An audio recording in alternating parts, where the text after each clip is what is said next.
大王，此番诸国已经对我大秦举兵，全有赖张子前往各国游说分化，解我大秦之困局。张仪义不容辞。纵观全局，张子看还有何遗漏之处？据说半年前燕王驾崩，大公主孟莹之孩儿公子直，年仅2岁便丧父，母子俩很是可怜。眼下孟莹成为了义后，太子快继位，此君懦弱无能，大权旁落于国相子之手中。前次大王修书一封给义后，请他帮母国说话，却一直没有得到义后的回信。此次出使诸国，张仪以为第一站就应是燕国，望大王能再修信一封给义后，我等只要说服子之，这燕国就会成为羊群中第一只掉头而回的羊，别的羊见了，不可能不为之心动。好，除此之外，张子还有何要求？寡人定当尽力为你办到。大王，张仪还真的有一事相求。何事？说来惭愧啊，张仪一向自负，却因着和氏璧几次三番差点断送我的性命。此次公孙衍以假和氏璧相诱，固然是要构陷微臣，但臣料定公孙衍也是想以假诱真。若是这和氏璧真的在秦国境内，大王日后得到了和氏璧，请交于在下，将其砸碎，以泄此恨。玉璧易得，国事难求。和氏璧虽为楚国之宝，但你张仪却是我秦国之宝。寡人答应你，若和氏璧真的落在寡人手中，定当赐予你张仪，任你处置。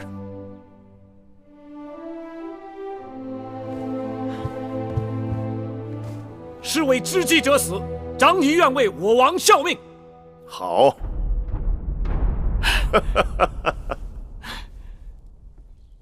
大王，老奴弄清楚了，王后和芈八子为和氏璧相争，此事背后果然有人作祟，宫中还有人放出“得遇者得天下”的话。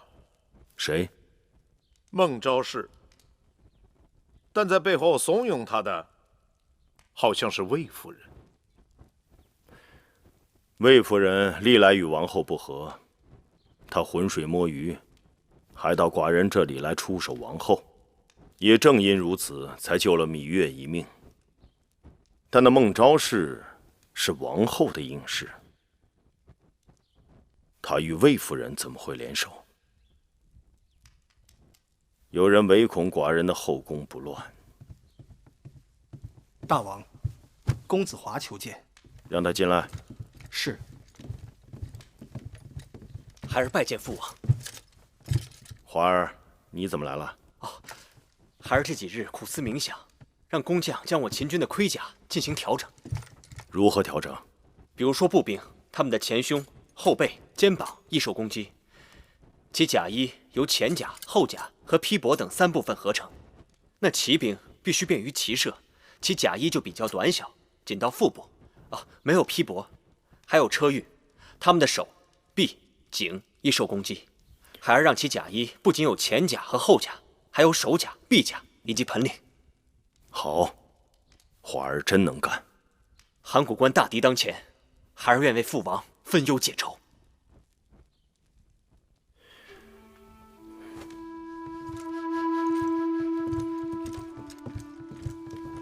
华儿，从小到大，你都没有辜负过寡人的期望。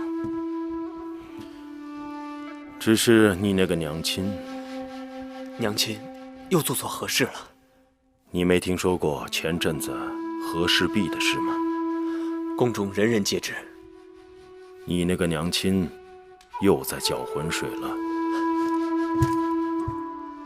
父王，娘亲糊涂，请父王宽恕。孩儿定以命相劝，让娘亲好好在后宫安分守己，不再做任何错事。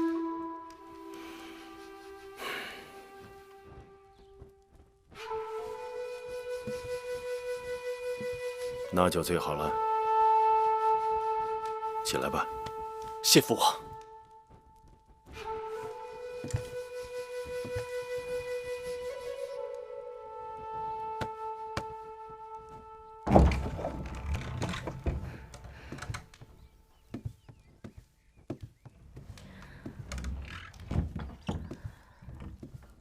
老奴拜见王后。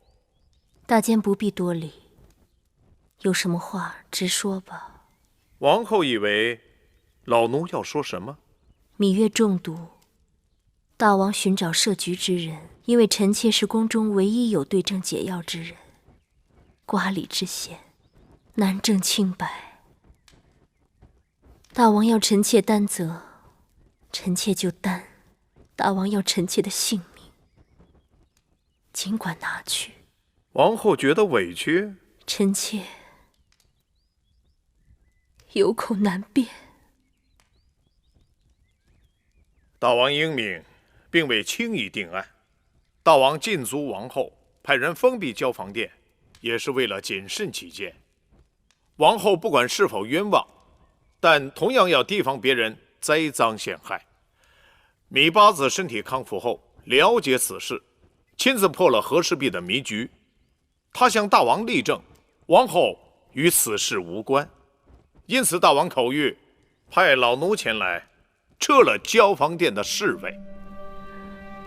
是芈月亲自向大王力证？正是。这怎么会？王后，这就是说，大王相信王后是清白的了。是啊。除此之外，老奴还有一句告诫。大监请讲。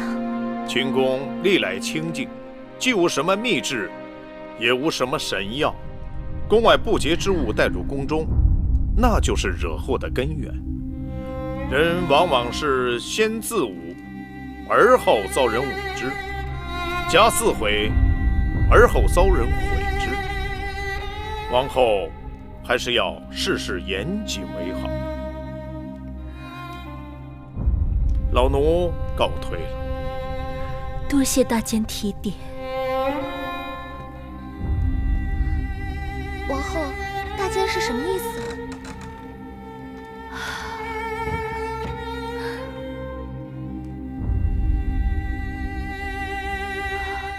珍珠，随我到寝殿，去把我陪嫁的单子都给我找出来。